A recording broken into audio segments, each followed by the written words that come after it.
Esse é o podcast Áreas Contaminadas, um dos canais de divulgação científica da ECD Training. Eu sou Marcos Tanaka Reis, sejam bem-vindos e bem-vindas. Estamos no ano 2 do podcast. Sigam a gente também no YouTube, canal ECD Training, no Instagram, @ECD Ambiental, no Telegram, canal Áreas Contaminadas. Assine a nossa newsletter e fiquem conectados. A trilha sonora foi composta pelos escalafobéticos Mauro Tanaka e Guilherme Durão, @Azalato Sampa e @Guilherme.Durão.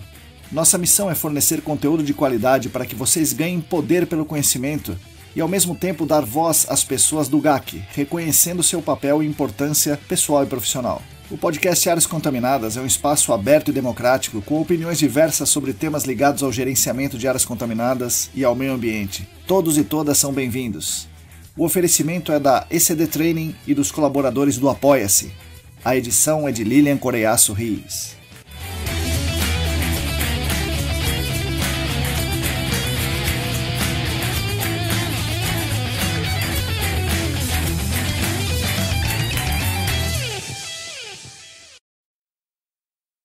Olá pessoal, para todo mundo que está aí lavando a louça, descascando batata, dando aquela corridinha, esperando as reanálises do laboratório, bom dia, boa tarde, boa noite. Eu sou Marcos Tanaka Reis e esse é o episódio número 85 do podcast Áreas Contaminadas, o 50º desse ano de 2021.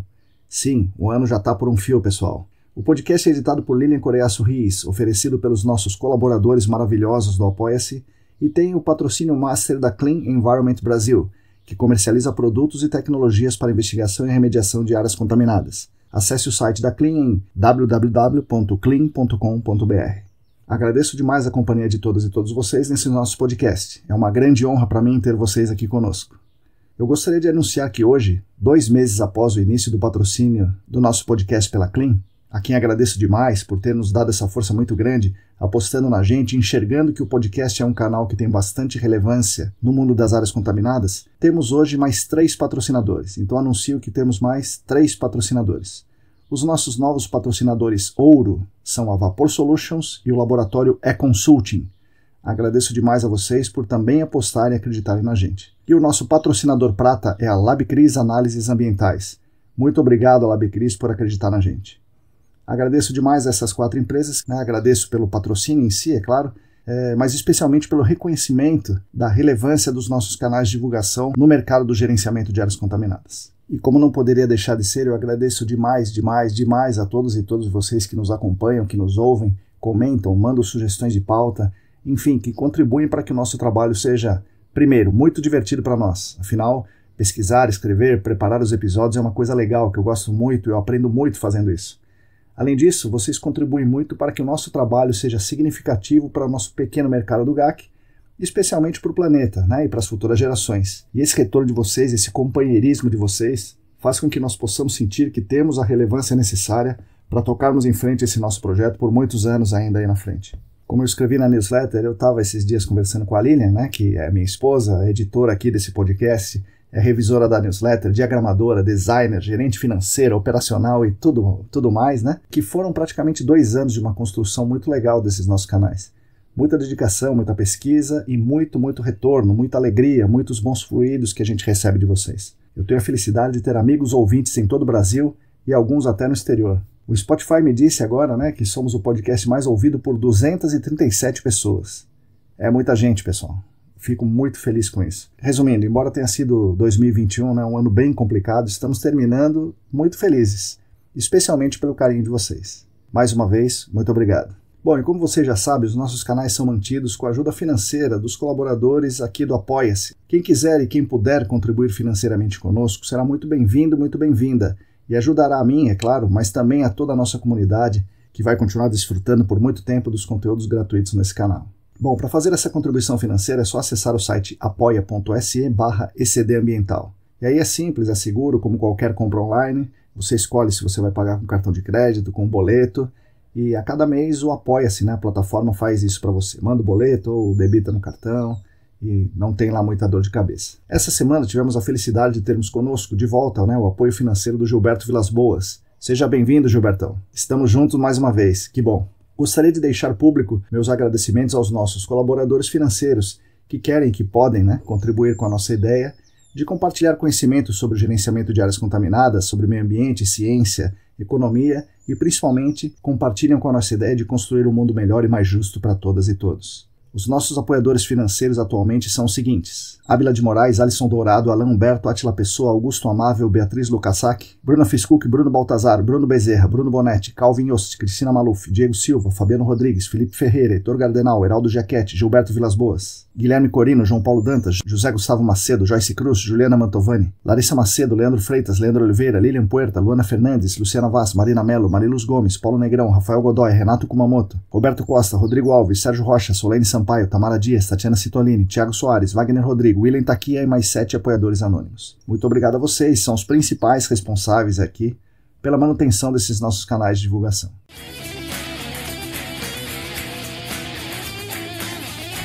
Bom, esse aqui vai ser mais um episódio especial, mais curto, técnico, direto ao ponto. Ao invés de eu entrevistar algum convidado, que eu acho que é uma coisa legal, muito legal, né, na verdade, eu vou fazer uma explanação com um comentário sobre um tema específico. Muita gente tem me dito que esse tipo de episódio mais técnico e direto ao ponto é importante, porque a gente empodera mais as pessoas. A gente fala de temas que nem todos têm acesso facilitado, porque, por conta das demandas do dia a dia, não tem condições de frequentar os cursos de pós-graduação ou de extensão, mesmo online, nem de ler os artigos e documentos da EPA, do ITRC e tal. Então, a ideia está sendo intercalar as entrevistas com esses episódios técnicos mais curtos. Repito, uma bela ideia da Celine Coutinho e da Larissa Macedo. Gostaria que vocês me contassem aqui o que estão achando desses episódios curtos e, dentro deles, quais vocês acham que é melhor, que é mais significativo. Algum como o de hoje, ou algum que eu descrevo uma técnica ou procedimento de investigação, de remediação, ou os que eu falo de alguma norma, ou os que eu falo de algum caso grandioso, como foi o do caso do chumbo. Mas legal, antes do episódio em si, eu gostaria de dar um recado importante. Estão abertas, as inscrições para os 2 cursos de pós-graduação do SENAC. Para o curso de remediação de áreas contaminadas, a 9ª turma, o curso de remediação tem duração de 1 ano e aulas presenciais aos sábados e aulas online em um dia da semana à noite. Todo ano, no primeiro semestre, a gente abre as inscrições para esse curso de remediação. O que está sendo diferente esse ano é que nós abrimos também as inscrições para o processo seletivo da turma de pós-graduação em gerenciamento de áreas contaminadas. Esse é um curso bem tradicional lá no SENAC, eu mesmo fui aluno da 3ª turma e está na 22ª turma. Bom, o curso tem duração de 1 ano e meio. Tá? Esse curso de gerenciamento de áreas contaminadas tem duração de 1 ano e meio com aulas presenciais aos sábados. Se quiserem, se puderem, se conseguirem, junte-se a nós no SENAC. Eu sou, claro, muito suspeito para falar, mas é realmente um curso muito, muito bom e que eu acredito muito faz a diferença para a sua atuação profissional e faz a diferença para o mercado também. Quanto mais gente estiver nesse centro, que a gente considera um centro de irradiação de conhecimento, de conteúdos, de conceitos, melhor para o mercado todo. As informações e as inscrições para o processo seletivo estão no site do SENAC, sp.senac.br.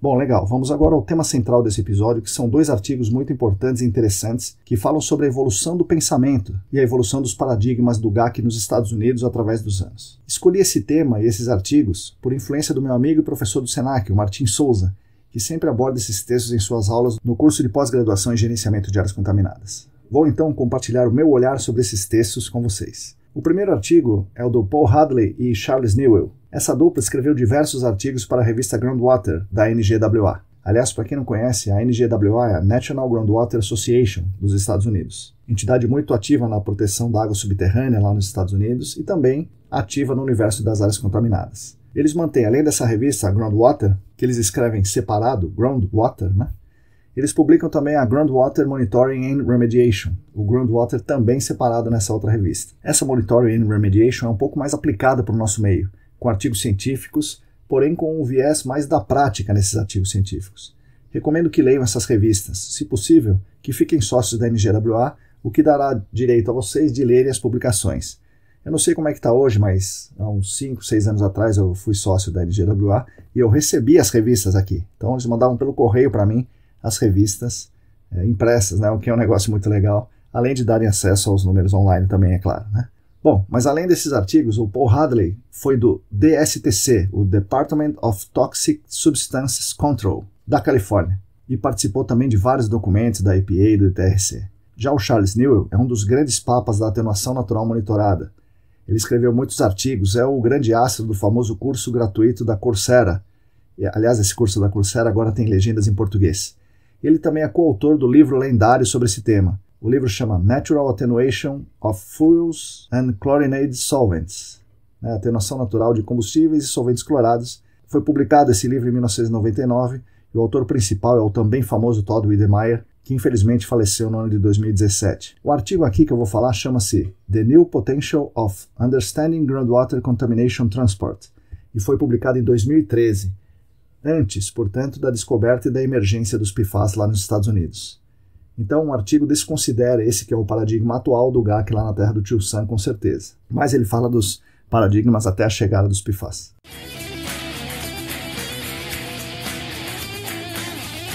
Mas qual é a importância desse texto? Bom, o texto fala do histórico e da evolução das tecnologias e dos paradigmas da remediação e investigação de lá, com evidentes reflexos aqui, como vocês vão ver.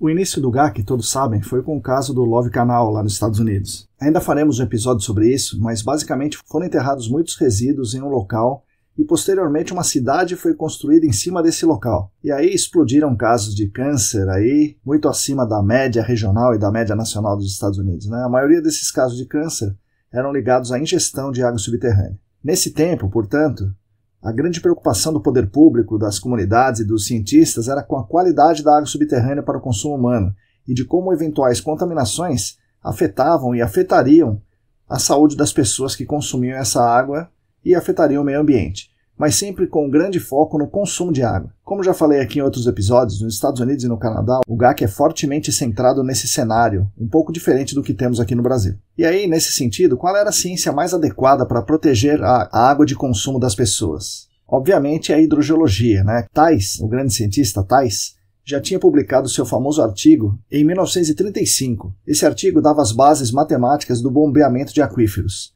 Em 1967, ele usou a palavra modelo conceitual para se referir ao transporte de contaminantes. Para ele, o aquífero livre, né, o que a gente chama aqui também de aquífero raso, na década de 60, para ele, era homogêneo e isotrópico e seguia suas equações que ele desenvolveu lá na década de 30, né, publicada em 35. Durante os anos 70 e 80, surgiram os casos de contaminação por compostos orgânicos. E ali o modelo conceitual básico, o modelo conceitual geral, o entendimento, era que os contaminantes ficavam na zona não saturada e parte desses contaminantes era solubilizado, assim, mais que solubilizado, ele era lixiviado para a água subterrânea.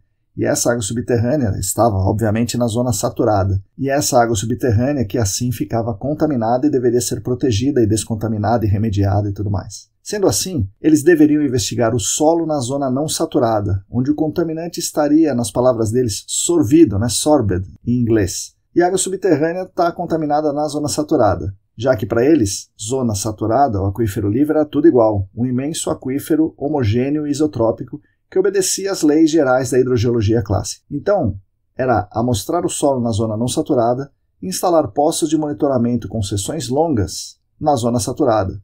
Porque, se o aquífero era homogêneo, seções longas maximizavam a chance de encontrar o contaminante. E aí vieram os poções. Por sua vez, a remediação, claro, devia ser feita com o uso do quê? Do que a hidrogeologia dominava, o bombeamento.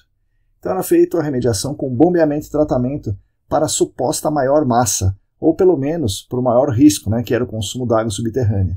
E esse era chamado o paradigma da advecção-dispersão.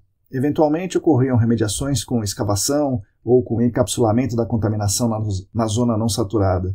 Tudo isso porque o pensamento era um só, o paradigma era um só. Inclusive, o artigo diz que praticamente todos os modelos conceituais das áreas do Superfund eram dessa forma. Fonte na zona não saturada, contaminação em fase dissolvida, seguindo o modelo da advecção e dispersão dos modelos hidrogeológicos clássicos.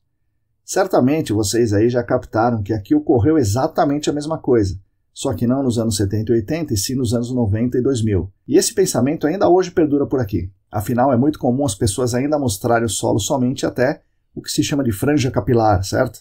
Vocês já devem ter visto isso, com certeza. É comum coletarem uma amostra de solo por sondagem na zona não saturada, achando que isso, uma amostra de solo, representa o contaminante sorvido na zona não saturada. E também é frequente aqui no Brasil as pessoas acharem que a maior massa está dissolvida na água e que o chamado aquífero raso é todo homogêneo, afinal é um aquífero raso.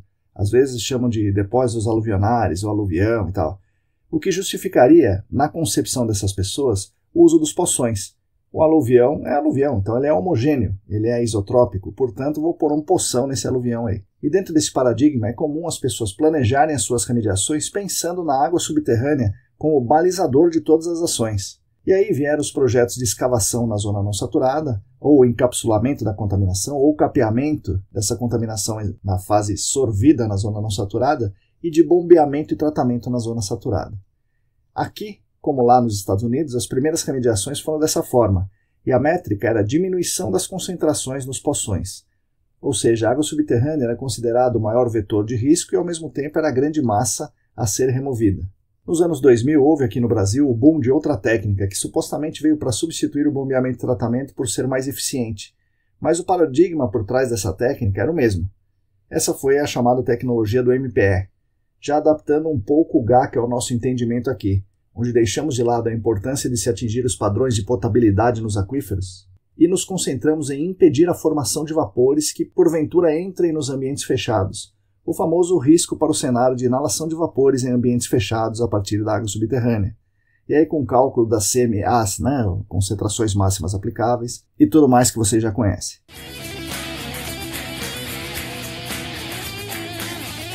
O que importa é que o paradigma pensado aqui no início dos anos 2000 era o mesmo que o pessoal pensava lá nos anos 80. Posteriormente, de acordo com Hadley e Newell, os autores desse artigo, no final dos anos 80 eles começaram a perceber que removiam muito mais massa no bombeamento do que estava sendo estimado na investigação.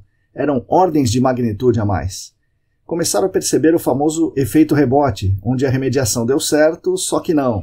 E mais importante, começaram a perceber que, a despeito de terem sistemas muito robustos de bombeamento, as metas de remediação demoravam muito mais tempo que o previsto para serem atingidas, e frequentemente não eram atingidas. Aqui a CETESB pedia no início que, se houvesse fase livre, aquela fase livre nos postos de monitoramento, essa fase livre deveria ser removida imediatamente, pois representaria um risco agudo.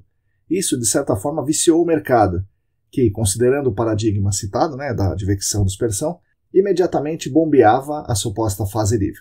Punha os bombeamentos e tirava, fazia um rebaixamento grande, o meio era homogêneo, e para tentar remover essa fase livre aí, que ficava acima do aquífero. A CETESB tinha razão em solicitar isso. Nos anos 80 e nos anos 90, ela ficou cansada de atender emergências e casos realmente de risco agudo, porque os vazamentos de combustíveis atingiam os imóveis ao redor dos poços, e podiam se acumular, e frequentemente se acumulavam, em galerias, ou mesmo dentro das casas das pessoas. A ideia da CETESB era a seguinte: se tem fase livre nos poços, pode haver fase livre no entorno. Então vamos olhar isso aí. Faz um poço e vê se tem fase livre. Se tiver, é um perigo, remove esse negócio aí. A emergência, no caso, era a presença de combustíveis nas utilidades ou nos vizinhos, não era necessariamente no solo. Mas o mercado entendeu assim, e todo mundo entendeu assim, e assim ficou. Até hoje, muita gente considera, tem fase livre, é emergência, vamos remover esse negócio, é agora. E aí, bombeamento neles.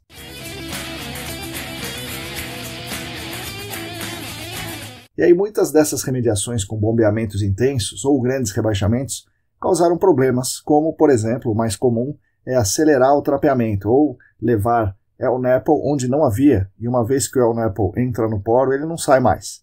Então muitas remediações trapearam o El-Nepal na zona saturada. Aqui no Brasil observou-se e ainda se observa o mesmo fenômeno que se conhece desde o final dos anos 80 nos Estados Unidos, atribuindo o insucesso a algum efeito rebote causado por novos vazamentos, e quando, na verdade, na maior parte dos casos, é simplesmente a volta dos que não foram.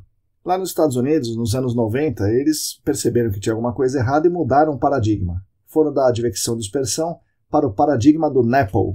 NEPL, para quem não se recorda, é fase líquida immiscível. Então o paradigma do NEPL e do back diffusion. Back diffusion também chamado de difusão reversa.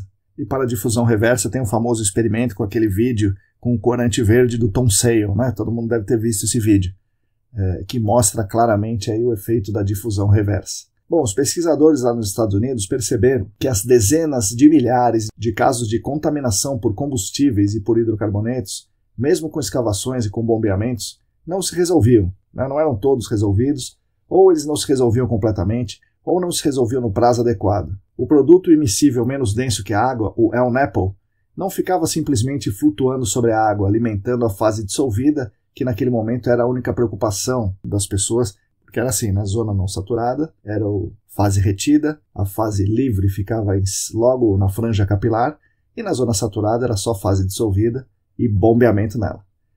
Perceberam que tinha coisa errada aí, né? Então isso não estava funcionando. Imediatamente, esse novo paradigma de entender como funcionava o El-Nepal e a difusão, esse paradigma foi transportado para os DNAPLs, onde gerou inúmeros artigos e textos que eram basicamente uma caça ao DNAPL. Perceberam que tinha que achar o DNAPL. Foi durante os anos 90 que se desenvolveu a ideia de que é praticamente impossível ver o DNAPL, né, como um produto, mas é difícil vê-lo em um posto de monitoramento. Não é difícil vê-lo, é difícil que ele entre no seu posto de monitoramento. Na verdade, é difícil você colocar o posto de monitoramento no lugar certo, né? Atrelado a isso, a ideia era que o bombeamento não conseguia resolver os casos por causa da heterogeneidade dos aquíferos, especialmente porque o DNAPL ficaria, em boa parte, armazenado nas camadas de baixa permeabilidade, nas argilas. Começaram, então, os estudos das propriedades dos NAPLs, tanto o El-Nepal quanto o DNAPL. E aí vieram termos como saturação, fluido molhante, fluido não molhante, trapeamento, e começaram a fazer parte do entendimento do GAC nos Estados Unidos. Isso é anos 90, tá, pessoal? Acredito que aqui no Brasil temos chegado nesse paradigma agora, tá? Anos 2010, 2020. Temos tecnologias de última geração, temos pessoas capacitadas, profissionais excelentes, informação praticamente em tempo real com os Estados Unidos, legislação fantástica, mas, na minha opinião, só chegamos nesse paradigma agora, nos últimos anos pós-DD38. Muito por causa das mudanças impostas pela própria DD. Se não fosse a DD38, a gente não tinha chegado nesse paradigma. Hoje, aqui no Brasil, a gente está entendendo que o DNAPL e o El-Nepal, né, portanto, o NAPL é a fonte secundária, é a causa da maior contaminação, da maior massa e precisa ser encontrado. E aí, olhando para os DNAPLs, no início dos anos 2000, explodiram pesquisas, a descoberta, desenvolvimento e venda de produtos ligados à remediação in situ desses DNAPLs. Aí vieram oxidação química, vários produtos, barreiras reativas, redução química, biorremediação acelerada in situ, processos térmicos, atenuação natural, tudo isso olhando para o DNAPL como fonte e como pluma em fase dissolvida. E aí, muitos reagentes, muitos produtos, sempre com o entendimento que haveria o DNAPL, esse DNAPL precisaria ser encontrado e deveria haver algum sistema para remover esse DNAPL da subsuperfície. Nos casos com DNAPL aqui no Brasil, aconteceu mais ou menos a mesma coisa, mas da metade final dos anos 2000 para cá. Hoje contamos com vários fornecedores dessas técnicas in situ de remediação e o mercado crescente. A gente aqui só não percebeu que tem que achar o DNAPL. Tem que achar o El-Nepal, tem que achar o DNAPL. Mas os produtos da remediação nós já temos. Bom, nesse momento o paradigma era que a remediação deveria focar na fonte, que é o que nós chamamos aqui de fonte secundária. Ou seja, a remediação deveria focar na massa do NAPL ou na massa que está retida no solo, próximo da fonte, na zona saturada. Essa seria a chave para a recuperação dos aquíferos. E aí começou-se a entender que as heterogeneidades hidrogeológicas tinham um papel fundamental nessa recuperação dos aquíferos. Então o aquífero não era um meio homogêneo isotrópico, era muito heterogêneo, e a heterogeneidade, a variação em escala de detalhe da condutividade hidráulica era que governava o fluxo e o transporte. E aí a heterogeneidade tornava a recuperação integral da qualidade do aquífero quase impossível, pois era quase impossível acessar a fonte secundária completamente. Foi aí que entraram em jogo as ferramentas de investigação em alta resolução, que demoraram um pouco para chegar aqui, né? Do fim dos anos 90, só foram chegar mais ou menos 10 anos depois aqui, e começaram a ser usadas mesmo em 2012, 2014, né? Com mais larga escala aqui no Brasil. Mas hoje parece que essas ferramentas de aquisição de dados em tempo real aqui no Brasil está consolidado tão bem aqui quanto nos Estados Unidos. Só esse conceito de massa, de fonte e pluma me parece que ainda não está plenamente inserido nos corações e mentes dos responsáveis legais e técnicos.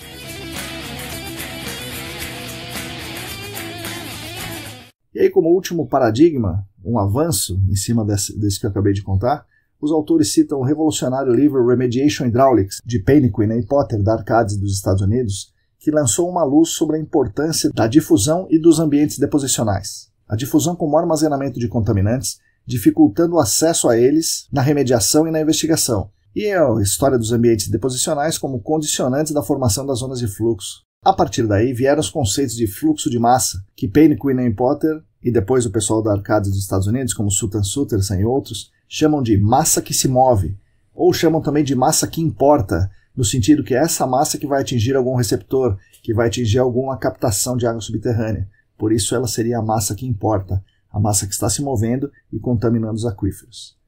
Junto com isso, o novo paradigma diz que só é possível entender o fluxo de massa e a difusão, difusão reversa ou difusão direta, utilizando ferramentas de investigação em escala apropriada, escala de detalhe, e que aquelas amostragens de solo somente até a zona saturada e os poções não respondem de jeito nenhum às questões dentro desse paradigma mais recente. E aqui no Brasil, vocês acham que já chegamos nesse estágio do entendimento?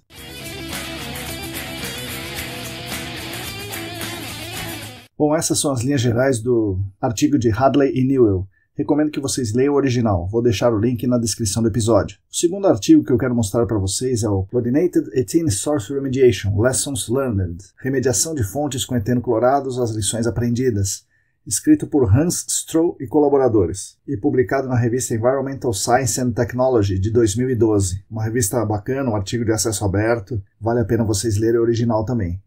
Entre os muitos colaboradores estão os famosos Michael Cavanaugh e o já citado Charles Newell e o Tom Sale. O Stroh é o autor de muitos artigos e de um dos livros de remediação mais famosos, o In Situ Remediation of Chlorinated Solvents, Plumes. O Tom Sale, eu falei dele, é um pesquisador renomado da Universidade do Colorado. Ele é do Departamento de Engenharia Civil e publica papers até hoje. Ele é o autor daquele famoso experimento que todo mundo deve ter visto, e se não viu, procure aí na internet, coloca aí Tom Sale, Universidade de Colorado, sobre o Back Diffusion com corante verde, é bem bacana. Uma foto desse experimento ilustra esse artigo, que também vou deixar o link na descrição. Leiam o artigo original. Bom, como o nome do artigo diz, eles partem do paradigma do DNAPL e Back Diffusion, citado no artigo anterior, e estabelece as lições aprendidas com isso. Uma das melhores coisas desse texto é que ele referencia cada termo, cada conceito que ele vai utilizando. Você, ao ler o artigo, tem também uma lista poderosíssima de referências. Mas vamos lá. As principais lições aprendidas que os autores querem explicitar são as seguintes. Primeira coisa, reconheça os limites de sua técnica de remediação. Segunda coisa, melhore muito, muito, muito a sua investigação. E terceiro, otimize a sua remediação. E aí dentro dessas três grandes lições, eles dão vários conselhos, que valem muito para os nossos casos aqui. E não só os nossos casos de solvente clorado, não. Eu me atrevo a dizer que esses conselhos valem para qualquer caso de área contaminada que necessite de uma intervenção, de uma remediação. Uma lição importante, a restauração completa do aquífero como um todo é rara. É preciso estabelecer metas parciais e garantir o atingimento dessas metas parciais. Isso é legal porque o nosso GAC aqui no Brasil faz justamente isso. A prioridade são os riscos imediatos aos receptores. Outros objetivos, como a eliminação da massa e mesmo a recuperação da potabilidade, podem ser deixados em segundo plano. Agora, obviamente, não podem ser deixados de lado, como alguns têm feito nos trabalhos aqui no Brasil. É preciso estabelecer as metas e acompanhar se essas metas estão sendo cumpridas. Então, na verdade, a restauração completa do aquífero é rara numa janela de tempo pequena, numa janela de tempo curta, imediata, mas ela pode acontecer numa janela de tempo maior. Então, os seus planos devem garantir isso. Essa é uma lição aprendida, indicada pelos autores aqui. Outra lição importante. A arquitetura da fonte, saber a arquitetura da fonte, ele chama de arquitetura, é essencial para o sucesso da remediação. Então, é fundamental localizar a fonte secundária e entender como se dá a interação contaminante meio físico na fonte em escala de detalhe, para que se saiba como se dará o aporte de massa dessa fonte secundária para os demais meios. Nesse sentido, outra lição é que deve-se entender claramente a distribuição e a relação entre as zonas de fluxo e as zonas de armazenamento de contaminantes. Ou seja, devemos detalhar mais as investigações, e a DD 38 pede justamente isso. A investigação detalhada deve ser feita por unidade do estratigráfico. Traduzindo, você tem que identificar as zonas de fluxo e as zonas de armazenamento e ver como elas se comportam a partir da fonte. E aí vem a terceira lição desse mesmo tema. A remediação da fonte secundária só vai acontecer se essa fonte secundária estiver muito bem caracterizada. Mas é muito bem mesmo, não é fazer uma amostragem de solo, ou um ensaio MIP, ou um poção. Só fazendo uma boa caracterização dessa fonte, a remediação terá efeito nela.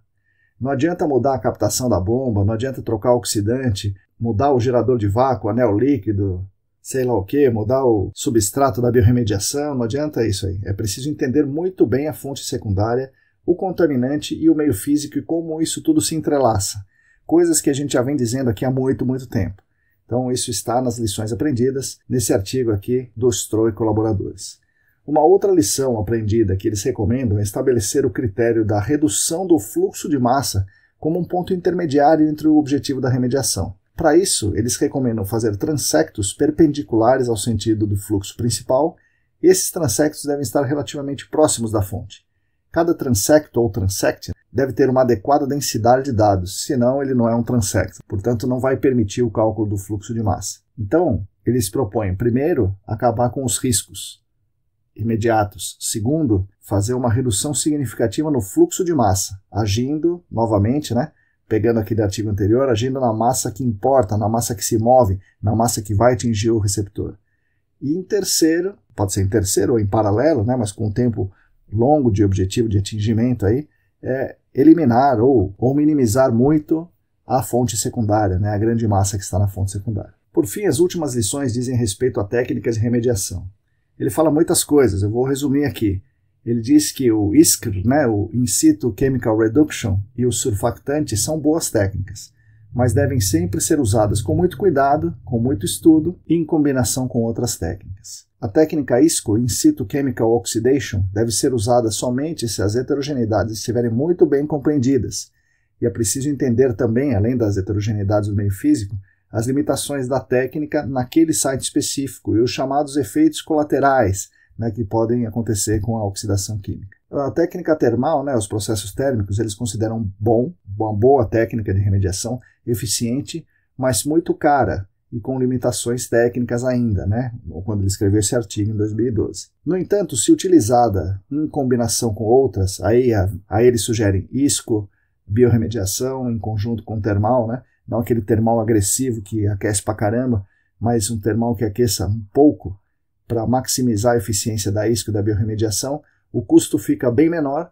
e ocorre uma sinergia entre as técnicas. E aí, por fim, nessas técnicas de remediação, os autores são grandes fãs da atenuação natural monitorada e da biorremediação, e dizem que ambas são muito úteis, mesmo em casos com DNEPL. E essas técnicas têm um custo muito inferior às demais, porém um tempo maior. Eles recomendam que vocês considerem utilizar biorremediação ou atenuação natural monitorada em casos com DNEPL, ainda que em combinação com outras técnicas.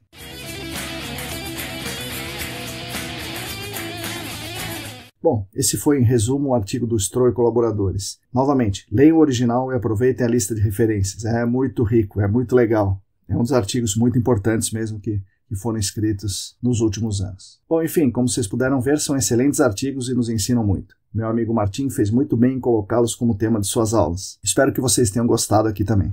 E bom, pessoal, é isso aí. Agradeço mais uma vez a atenção de todas e todos. Aguardo aí as suas críticas, sugestões, comentários, opiniões e tudo mais. Nós da ECD Training, junto com vocês, continuaremos lutando por um mundo melhor e mais justo para todas e todos e também para as futuras gerações. Agradeço novamente aos nossos patrocinadores, a Clean Environment Brasil como patrocinadora Master, o Laboratório E-Consulting e a Vapor Solution como patrocinadores Ouro e a LabCris Análises Ambientais como patrocinador Prata. Sigam a gente no YouTube, Telegram, Facebook, Instagram, assinem a nossa newsletter e fiquem conectados. Somos atualmente em 462 assinantes da newsletter, 395 inscritos no canal do Telegram, 867 inscritos no canal do YouTube, 818 seguidores e seguidoras no Instagram, além de 46 apoiadores financeiros no Apoia-se. E aí, repetindo, se você quiser e se você puder, contribua financeiramente conosco. Entre no site apoia.se/ecdambiental. A todas e todos vocês, muito obrigado e até a semana que vem.